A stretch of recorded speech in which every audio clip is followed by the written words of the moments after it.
First Bihar Jharkhand देख रहे हैं आप। मैं हूं आपके साथ प्रिया पांडे। देखिए, लगातार बिहार के स्वास्थ्य व्यवस्था को लेकर के प्रश्न चिन्ह खड़ा किया जा रहा है। इस बीच आपने देखा कि किस तरीके से बिहार के दलित बच्ची के साथ जघन्य अपराध होता है और एशिया का सबसे बड़ा हॉस्पिटल माने जाने वाला पीएमसीएच के बाहर बेड ना मिलने के कारण बच्ची दम तोड़ देती है। इस बीच आपने यह भी खबर देखी होगी कि किस तरीके से कांग्रेस के कार्यकर्ताओं ने बिहार के स्वास्थ्य मंत्री मंगल पांडे के चेहरे पर कालिख पोतते हुए नजर आ रहे हैं और उनके पूरे घर का घेराव करके इस जघन्य अपराध का विरोध प्रदर्शन करते हुए नजर आए थे। इसके बाद एक और घटना सामने आ रही है मुंगेर सदर अस्पताल से, जहां पर दलालों की संख्या इतनी तेजी से सक्रिय हो गई है कि मरीजों को सरकारी हॉस्पिटल में मुहैया ना प्रोवाइड करा करके वो दलाल, वो बिचौलिया जो हैं, वो कह रहे हैं कि आप प्राइवेट हॉस्पिटल में जाइए और वहाँ इलाज करवाइए। इतना ही नहीं, जब इलाज के दौरान पैसा खत्म हो जा रहा है प्राइवेट संस्थान में, तो वो फिर से सरकारी हॉस्पिटल में उनका ट्रांसफ़र करवा रहे हैं और फिर वहाँ इलाज करवा करके उन्हें बता रहे हैं कि वो बिल्कुल पूरी तरीके से स्वस्थ हो गए हैं। आखिर क्या मामला है, हम आपको बता रहे हैं। देखिए, ये खबर है बिहार के मुंगेर सदर अस्पताल का, जहां पे परिजन जो हैं वो अस्पताल जा रहे हैं और उन्हें इलाज के लिए प्राइवेट संस्थान में भेजा जा रहा है। अगर आप इलाज के लिए मुंगेर सदर अस्पताल आ रहे हैं तो सतर्क हो जाइए। यहाँ अस्पताल परिसर में दलाल सक्रिय हो गए हैं। एक दलालों का जो पूरा नेटवर्क है वो सक्रिय हो गया है, जो मरीज और उनके परिजनों को गुमराह कर निजी क्लिनिकों में भेजने का काम करते हैं। यही नहीं, बल्कि मेडिकल फिटनेस, जन्म मृत्यु प्रमाण पत्र जैसे सरकारी कार्यों के लिए भी मरीजों से अवैध रूप से मोटी रकम वसूली की जा रही है। हालांकि सदर अस्पताल को मॉडल अस्पताल के रूप में भी विकसित किया जा रहा है और कई आधुनिक सुविधाएं शुरू की गई हैं। देखिए, हम बार बार आपको अपने चैनल के माध्यम से, अपने खबर के माध्यम से ये बता रहे हैं कि हमें आधुनिक अस्पताल नहीं चाहिए, हमें हमारा छोटा ही अस्पताल दीजिए बिहार के स्वास्थ्य मंत्री जी, लेकिन ढंग की उसमें व्यवस्था रखिए। मैं फिर दोहरा रही हूं, मैं बार बार कहूंगी कि हमें बिहार में अत्याधुनिक अस्पताल मत दीजिए, लेकिन एटलीस्ट एक छोटा अस्पताल दीजिए, लेकिन उसमें सारी सुविधाएं तो मुहैया करवाइए। आप अत्याधुनिक सुविधाएं लगाकर क्या करेंगे जब बिहार की जनता लगातार परेशानियों से सामना करना पड़ेगा। सदर अस्पताल में इलाज के लिए आए कई मरीज और उनके परिजन दलालों के झांसे में आकर निजी नर्सिंग होम्स में पहुंच जाते हैं, जहां इनसे इलाज के नाम पर हजारों रुपए ऐंठ लिए जाते हैं। जब पैसा खत्म हो जाता है तो मरीज को फिर से सरकारी अस्पताल में छोड़ दिया जाता है।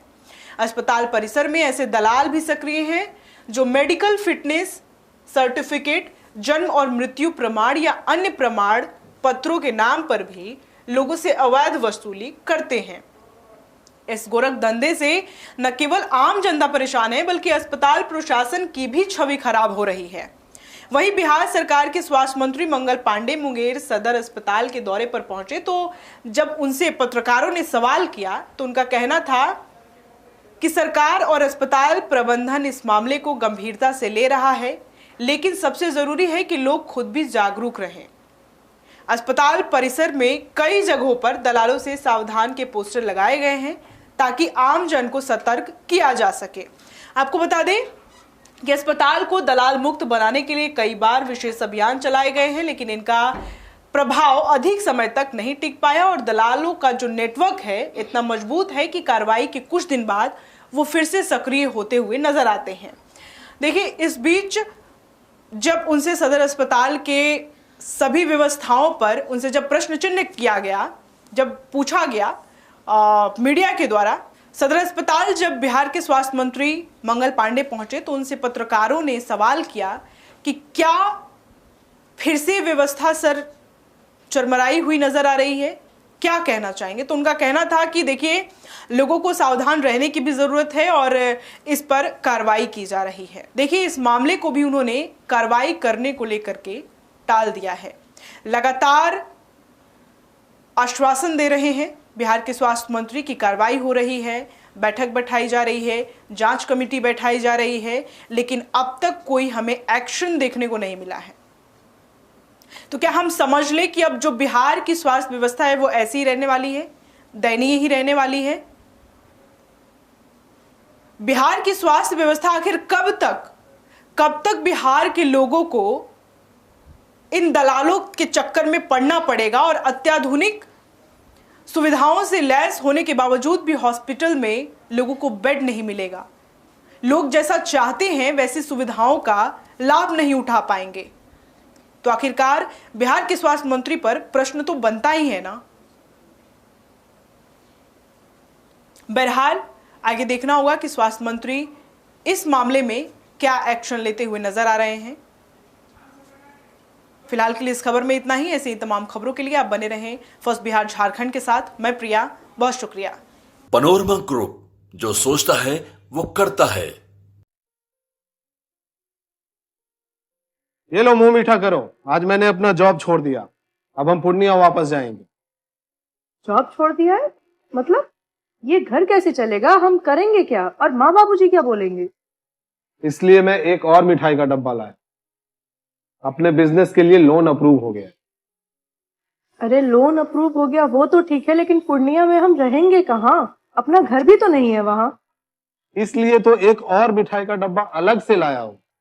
हमने पूर्णिया में घर ले लिया है, पूर्णिया के ई होम्स पैनोरमा में। पूर्णिया में पैनोरमा ग्रुप लेकर आए हैं ई होम्स पैनोरमा। बड़ा घर, आलीशान जिंदगी और अत्याधुनिक सुविधाओं के संग। अरे अब क्यों मुंह मीठा करवा रही हो? क्योंकि हम घर वापसी जो कर रहे हैं। घर वापसी की खुशी पूर्णिया में ई होम्स पैनोरमा के संग। E Homes Panorama, luxurious lifestyle redefined.